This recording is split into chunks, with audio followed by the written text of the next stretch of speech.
আপনার বাচ্চাটি কি খুবই দুরন্ত, আপনাকে নাজেহাল করে দিচ্ছে, মানে আপনার কোনো কথাই শুনছে না, যা বলছেন তার উল্টো করছে, আপনি খুব দুশ্চিন্তায় রয়েছেন, তাই তো? তাহলে কি করবেন? আপনি এটাই করুন, সেটা হচ্ছে কি, 3টে মাটির প্রদীপ নিন। আপনার বাড়িতে যে তুলসী তলা আছে সেখানে গিয়ে ওই 3টে মাটির প্রদীপ পর পর 5 দিন সন্ধেবেলায় জ্বালিয়ে দিন। কি করব? এবং পঞ্চম দিনে চতুর্থ দিন, মানে 1 থেকে 4 নম্বর দিন পর্যন্ত 3টে প্রদীপ জ্বালাবেন। পঞ্চম দিনে ওই 3টে প্রদীপ জ্বালানোর আগে একটা প্লেট বা থালাতে 5টি বাতাসা নেবেন। ওই বাতাসাগুলো ওখানে রেখে দেবেন।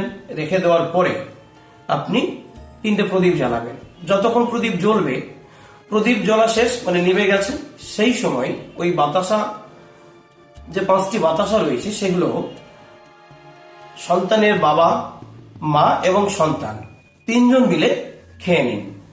দেখবেন আপনার সন্তান কিছুদিনের মধ্যেই ওই অবাধ্য থেকে বা দুরন্ত থেকে অনেকটাই ভালো হয়েছে। ভালো থাকবেন।